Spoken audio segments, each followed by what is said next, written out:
My coverage of the new Player Core 2 book for Pathfinder 2e continues with the last class in the alphabet, the Swashbuckler. In these videos so far, I have not made comparisons to D&D 5th edition, but I feel like I have to here, because this is so much more fun and engaging, I think, than the D&D Swashbuckler, which is a subclass for the D&D Rogue.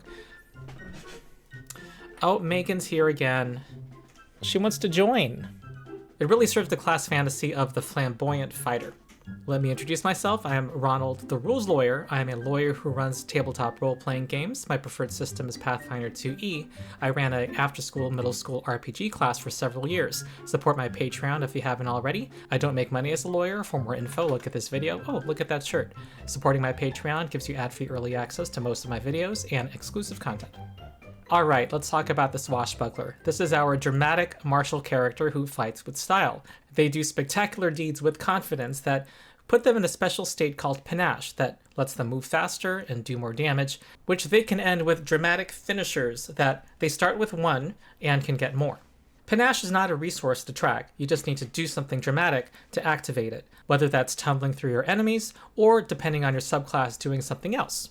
My theory that they've wanted to buff non-fighter martial classes up towards the fighter is bearing out, and this may be the most buffed martial, and Paizo itself has said that this is the class that they wanted to focus more attention on revising in Player Core 2. They in fact committed this blog post to it a few weeks ago. They acknowledge that it could be difficult to gain Panache in a combat encounter, especially in severe and extreme fights, and I think here they mean specifically against higher level foes. You had to succeed on some kind of check against the foe, and higher level foes have higher DCs to beat. They also acknowledge that swashbucklers heavily had to rely on tumble through as their primary way to gain Panache. And they wanted to shake that up a bit, make their turns less repetitive probably. So what did Paizo do? Well, I would say 2 things mainly. First, they made it easier numerically to gain Panache, and we'll see how they did that. And second, they gave you more opportunities to gain Panache, including ways that are more action efficient. Basically, doing something swashbucklery can gain you Panache. Here's the initial spread on the Swashbuckler, and in terms of their hit points and proficiencies, this is unchanged from before. And in this video, I'm only covering the changes. Now, if you're new to Pathfinder or new to the Swashbuckler, you will still be able to follow along, just letting you know.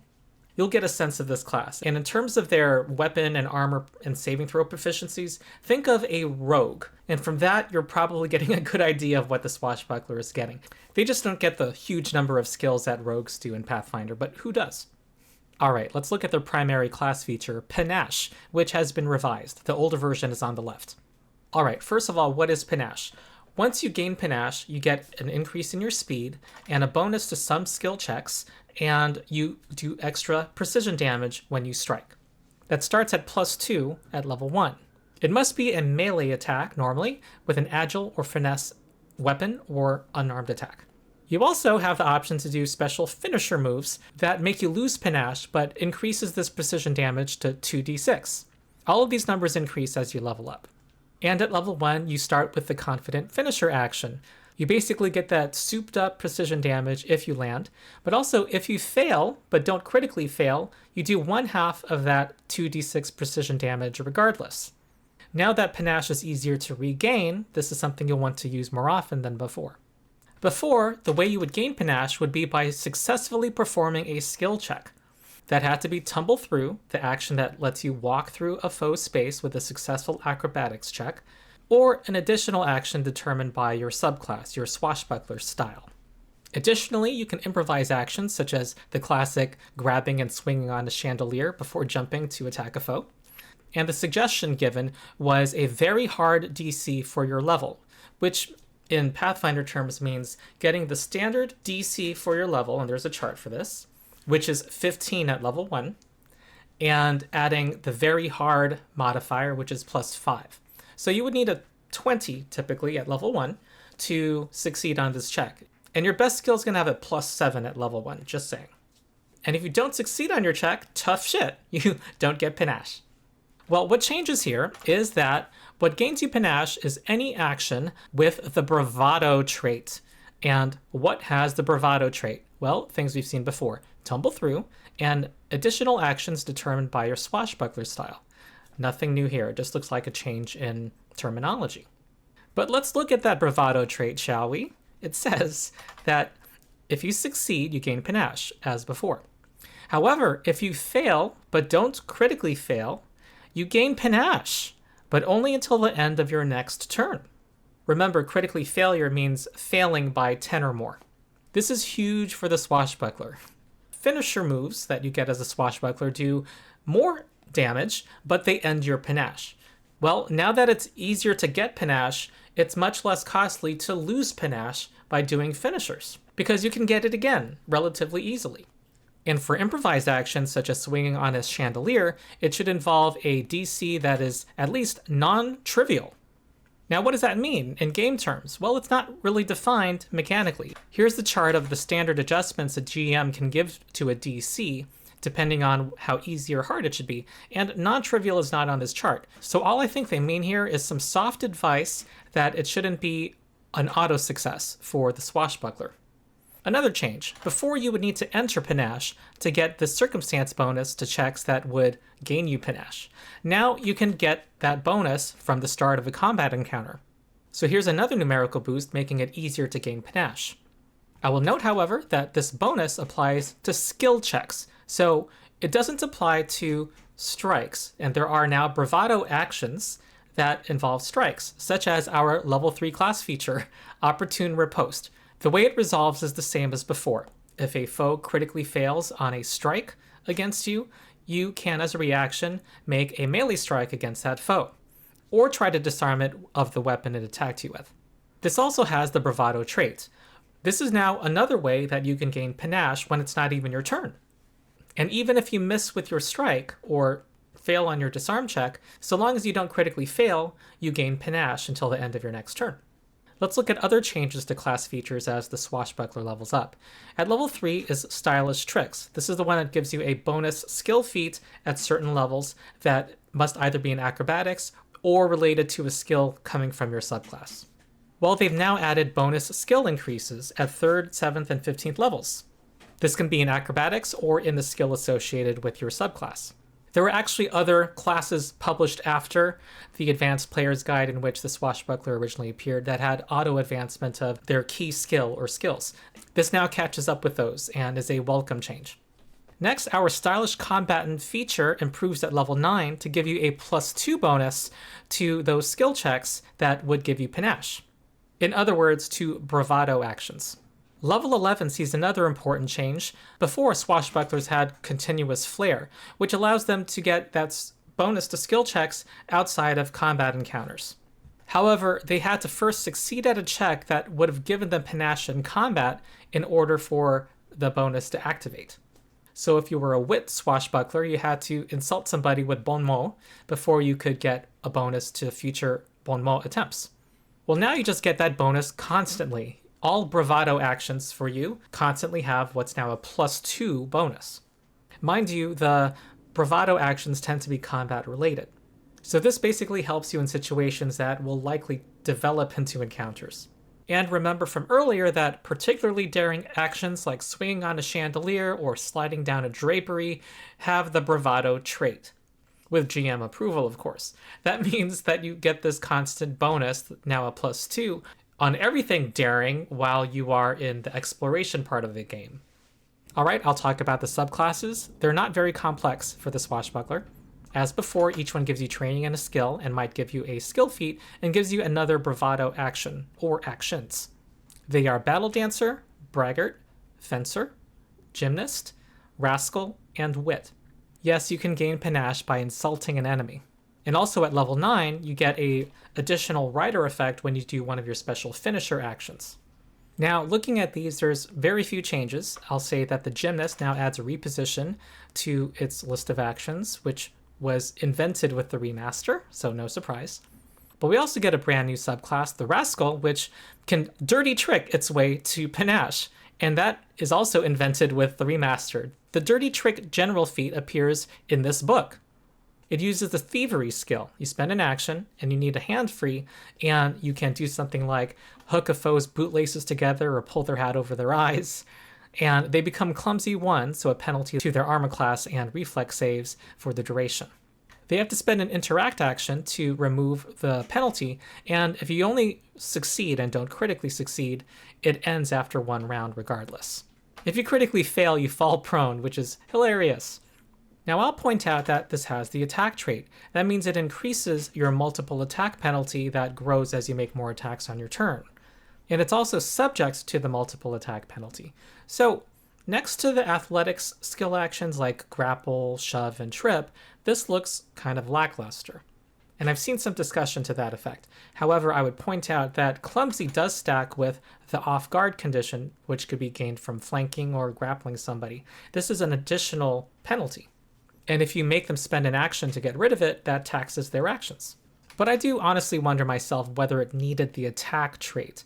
Another common skill action that you can get from a feat is bon mot. It debuffs their will defense, and that does not have the attack trait. And bon mot is one of the ways that one of the other subclasses can get Panache, while you as a Rascal have to accept the multiple attack penalty if you use your action. Now sure, the gymnast gets a penalty too, but they're not complaining because they're wrestling, which is very powerful anyway. So I'm not sure this was necessary. However, if you time this right, it does give your entire party a whole round of wailing away at them with a lower AC. I'd be interested to see what people think in the comments. At level 9, the Rascal's Rider effect on a finisher is to give a -10 circumstance penalty to its speeds until the start of your next turn. That's obviously you pulling their pants down. Okay, now we get onto the feats, and this part's going to be pretty fun. There's a lot of flavorful ones for the new Swashbuckler. Well, first I want to make a general observation that the feats give you a lot of actions now that you can gain Panache from.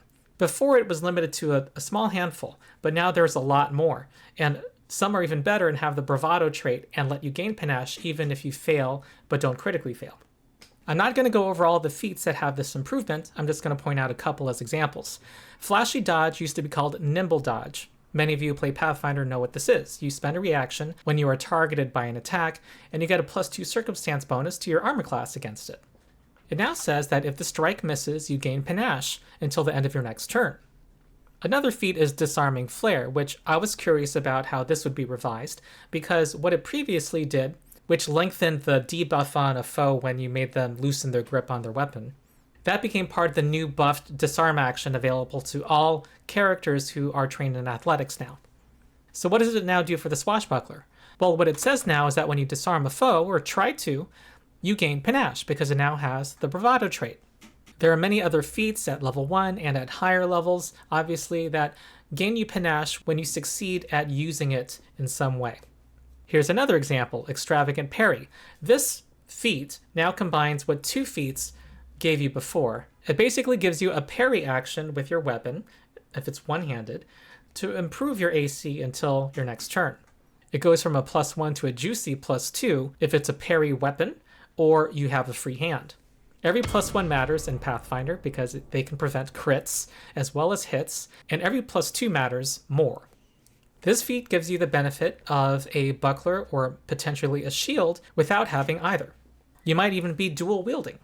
And if a creature misses you while you are parrying, you gain Panache until the end of your next turn.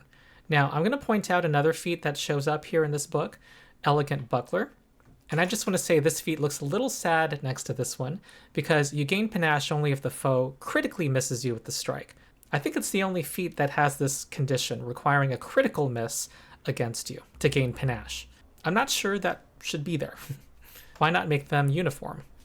Alright, let's look at more feats. Plummeting Roll is another level 1 feat that you can take. It gives you the Catfall skill feat. If you're new to Pathfinder, Catfall reduces the distance you fall by 10 feet, and depending on how you train your acrobatics, that can increase to 25 feet, 50 feet, or an infinite distance.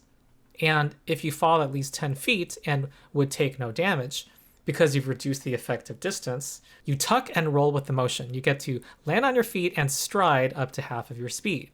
This movement does use your reaction, however. Next is You're Next. This existed before. However, I think there's a misprint here. It says it takes 1 action. Before, it was a reaction, and I don't think we're trying to nerf this feat. But when you down a foe, you get to immediately try to demoralize a foe with a +2 bonus. Demoralize makes them frightened and lowers all of their checks and DCs. When you're legendary in the Intimidation skill, this becomes a free action. Well, before it modified Demoralize. It had a longer range of 60 feet, and also they had to be able to see you for some reason. It had the visual trait. Well, now it works just like every other Demoralize action. However, I hope they preserved the reaction part of your next. That was the main appeal to begin with. Next, we have a new feat that you can get starting at level 2 called Brandishing Draw. This is basically quick draw. You draw a weapon and make a strike, but it can additionally be a finisher for you. Alright, another new feat that you can get at level 2, Enjoy the Show. You address an ally or any onlookers to your combat, flaunting to your foes how little attention they require. This is the equivalent of saying, I'm not left-handed. You do a performance check, this has a range of 30 feet, and you basically mess up with their mind. They get penalties to attack rolls against anyone who's not you. This also gains the bravado trait, so you get a bonus from your class to this check even if you're not the battle dancer, which specializes in performance. And of course, it's quite likely you gain panache while doing this. Mind you, it has the linguistic trait, so they need to understand your language.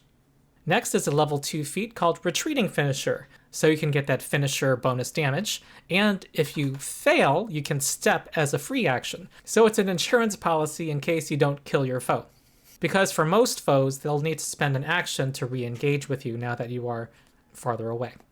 I wasn't at first sure of the value of this feat, but now that Panache is easier to regain, I can see you using this repeatedly against a boss foe to get that finisher damage round after round with an insurance policy. There's a level 4 feat called Dastardly Dash. It has the Flourish trait. You can only do one flourish action per round. You basically stride up to half your speed, which, remember, you have more speed as a Swashbuckler, and you can try to trip or dirty trick them, if you have the ability, on the way. So if you can trip them, for example, and move away from the foe, they have to spend 2 actions to re-engage with you. Or if you're planning to go up and trip them anyway, this is just great action economy. You get to move up to them and do your thing. If you're a gymnast, you can get a bonus to your trip attempt and gain panache while you're doing all this. Okay, level 4 feat called Even the Odds. This one's funny. When you are flanked and your turn starts while you're flanked, you just smile. You flash a confident smile or pose and gain panache until the end of your turn. I'm going to finish this one off and end this flank. It is limited to once per 10 minutes, unfortunately, but still cool. Alright, level 4 feat, Twirling Throw. Here's another finisher. It requires that you have Flying Blade, which allows you to extend your precision damage from panache to thrown weapon attacks. If you have that, you can take this. This one is cool. In fact, it was featured by Paizo in their preview blog. You get to make your thrown weapon attack and ignore the penalty from the second and third range increment. So if you're throwing a javelin, which has a 30-foot range increment, you can throw it 90 feet and no penalty, and it also returns to your hand after the attack, so long as you did not critically fail. However, I have a rules question, because Flying Blade, I'll show it on the screen, says you only get that precise strike damage if the foe is within your first range increment. This does not extend that precision damage, which is what you want to do with the finisher, to the second and third range increments. Now, I would like Paizo to clarify their intent. Rules as written, you don't get that finisher damage beyond the first range increments, which I don't think is intended.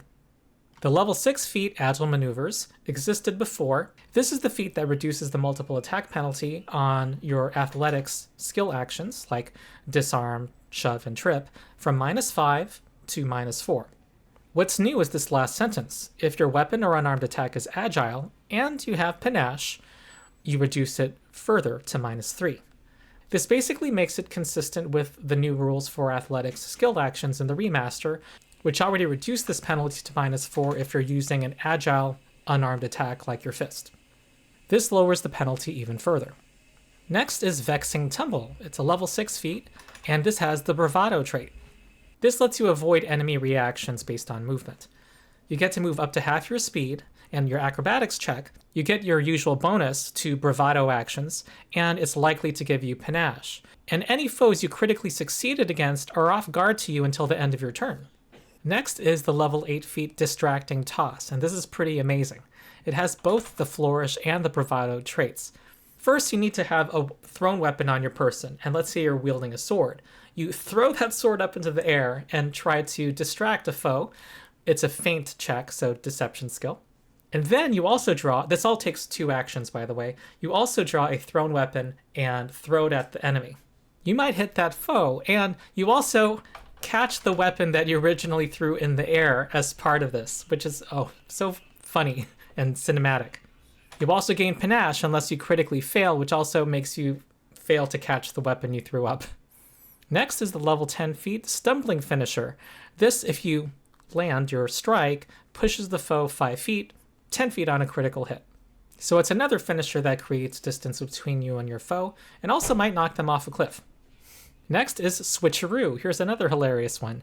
As a reaction, if you have Panache and you are standing next to a foe and someone tries to make a ranged attack against you, let's say they try to shoot an arrow, you try to reposition them and put them in your former place so that the attack resolves against that enemy.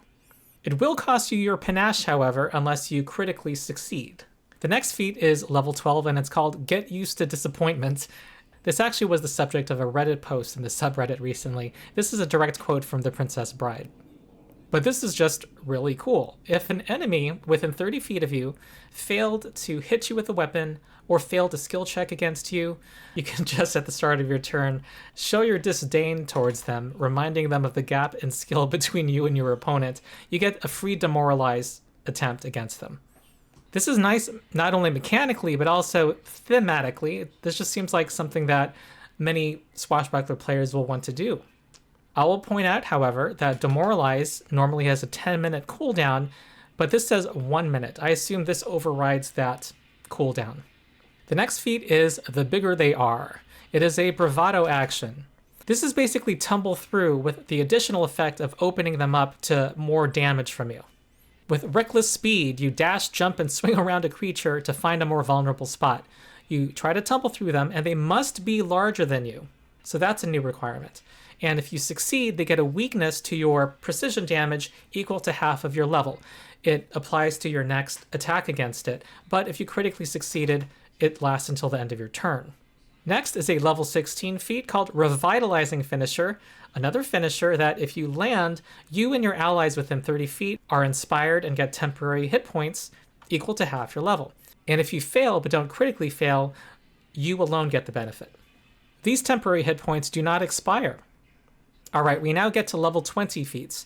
There is a new one called Illimitable Finisher. This is a double finisher, basically. So long as you are not fatigued, you get to step and try to do a single action finisher. In the only instance of its kind, this is a strike that gains the bravado trait, so you get your +2 circumstance bonus to this strike. And it's quite likely to replenish your Panache right after doing this finisher. Then you get to immediately do another finisher as part of this action, a single action, mind you, on top of all that. So I see that one being really popular. Or maybe this one, Panache Paragon. It existed before. This was the one that made you permanently quickened, but your extra action had to be something that would give you Panache if you succeeded. Now this gives you an extra action that only needs to be a bravado action, and we've seen throughout this video that there's many more things that can be bravado actions. A number of them being feats that you probably want to be doing often anyway because that's why you picked them.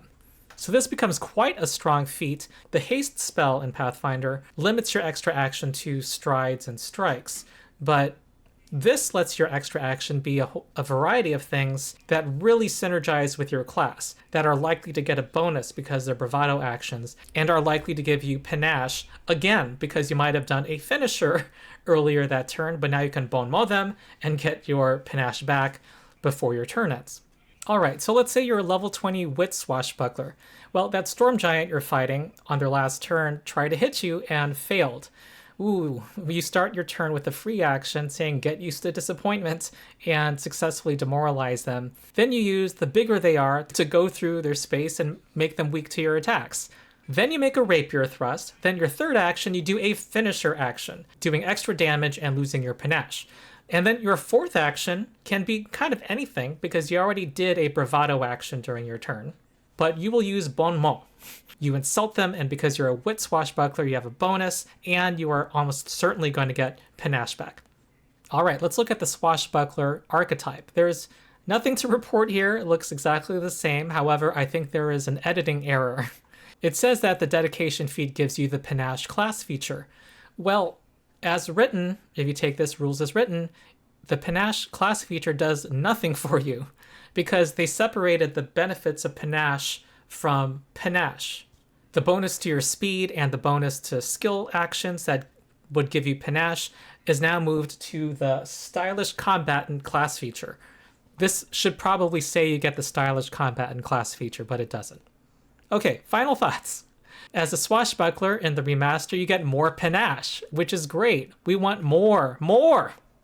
And it does this because it's now easier to succeed at getting Panache. Even a regular failure on what are now called bravado actions will give you Panache at least until the end of your next turn, during that next turn, you can do a finisher and then find another way probably to get Panache back again. And there are now more ways to get Panache, and some of those ways are more action efficient, like Flashy Dodge, which allowed you to increase your armor class against an incoming attack and gain Panache if it doesn't hit you. With more variety, it leads to more interesting play. You don't have to do the same one or two things to get Panache now. Before, it was standard to do a finisher of some kind and then tumble through to the next foe because you wanted to reach the next foe while gaining Panache at the same time. But now we have other alternatives like Vexing Tumble, which lets you try to trip a foe on the way, which you can do now. Or you can just simply do something defensive like some of the feats we saw, setting up a parry or doing Flashy Dodge, which might give you Panache also. And it's also much more likely you'll succeed at gaining Panache. And even the failure effect, which makes Panache expire at the end of your next turn, that also kind of incentivizes you to use your finisher during your next turn before your Panache ends. So you're doing more finishers now. Whereas before, it might be something you would bank and use for a big moment because, again, it was harder to regain Panache. And it's also nice that you get a bonus to all of your bravado actions right when combat starts. You don't have to succeed at something first before you start benefiting from being a Swashbuckler. You just get a constant numerical boost in your signature moves. And starting at level 11, this is true outside of combat also. Your wit Swashbuckler at higher level will just get a +2 bonus all the time when insulting people. And also while doing anything particularly daring, as the Panache class feature says, as well. The Swashbuckler seems like a lot of fun to play, and if I ever get to play Pathfinder 2e, it would be my first choice in a class. So that's it. Like and subscribe, support my channel, join my Discord, look at the links in the video description, and it's time to celebrate. I have finished my tour through the 8 classes of Player Core 2.